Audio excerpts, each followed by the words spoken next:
ठीक है। All afternoon comma she set weaving coconut mats and thinking about her dream.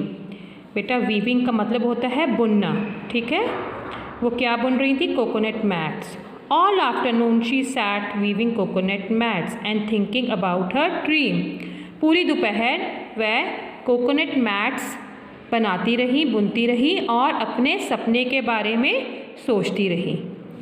That night comma Maury heard her parents whispering comma and the oil lamp burned deep into the night. बेटा heard का मतलब होता है सुनना और burned का मतलब होता है जलना। ऑयल लैम्प बर्न्ड मतलब तेल का दीपक जलता रहा, ठीक है। दैट नाइट उस रात मॉरी ने अपने पेरेंट्स को विस्पर करते हुए सुना और ऑयल लैम्प तेल का दीपक भी देर रात तक जलता रहा, right. The next morning comma her father gave her a smaller basket. अगली सुबह उसके फादर ने उसे एक छोटी टोकरी दी।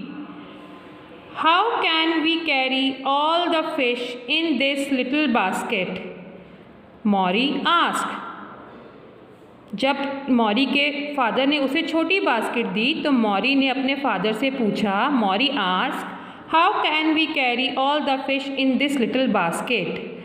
हम इस छोटी सी टोकरी में कैसे सारी मछलियाँ डालेंगे? We will take only as many fish as can fit into this basket, comma begins, he replied, full stop.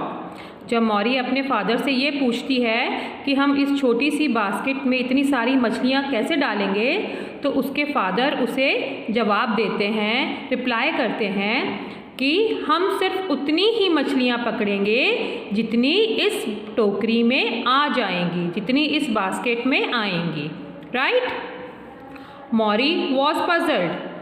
अपने फादर की ये बात सुनकर मॉरी जो है वो पजल हो गई, कन्फ्यूज हो गई। उसे coming back from school comma she was thrilled to find her mother making soap and oil from the coconuts, full stop. जब वो स्कूल से आई तो उसने देखा उसकी मदर कोकोनट से साबुन और तेल बना रही हैं। ये देखकर मॉरी बहुत एक्साइटेड हो गई। थ्रिल्ड का मतलब है बहुत ज़्यादा एक्साइटेड हो जाना, उत्तेजित हो जाना, ठीक है। Maury swiftly climbed up a tree to get more coconuts comma but her mother cautioned, comma begins, don't pluck them, semicolon, we must only use what the tree gives us, full stop. जब उसने देखा कि उसकी mother जो है वो coconut से soap और ऑयल बना रही है तो मॉरी ने क्या सोचा, Maury swiftly climbed up a tree. Swiftly का मतलब होता है जल्दी से, तेज़ी से। मॉरी जल्दी से कोकोनट ट्री के ऊपर चढ़ गई टू गेट मोर कोकोनट्स, कि मैं और कोकोनट्स अपनी मदर के लिए लेके आ सकूं। बट हर मदर कॉशन, पर उसकी मदर ने उसे चेतावनी दी, ठीक है। क्या चेतावनी दी? डोंट प्लक देम, इन्हें मत तोड़ो।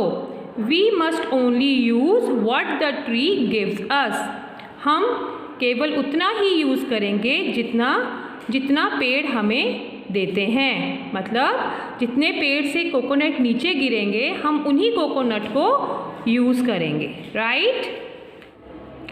हर father added, we have taken only fallen coconut for these things. तभी उसके फादर भी बोलते हैं कि हमने ये इन चीज़ों को बनाने के लिए गिरे हुए नारियलों का ही इस्तेमाल किया है, यूज़ किया है। Look, we have even made this soap with a jasmine flower inside.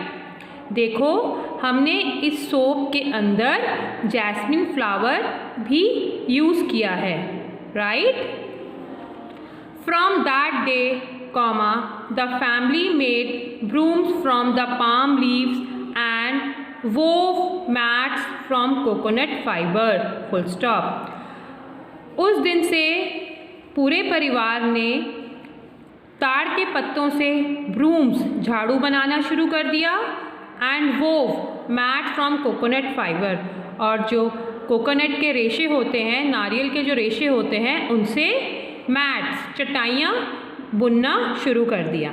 Right, वोव का मतलब हो गया बुनना. They took soap comma oil and only a small amount of fish to the market.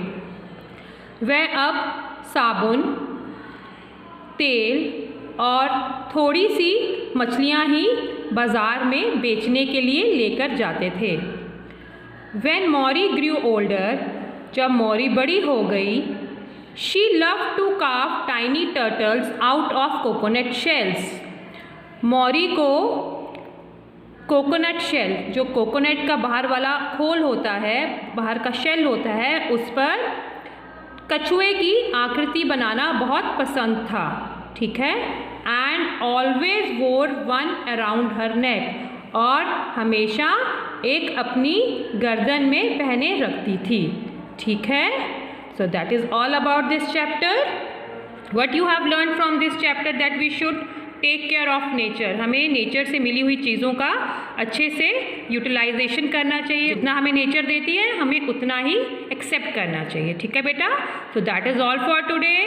Homework for you is read this chapter. Thank you. Good day. Good bye.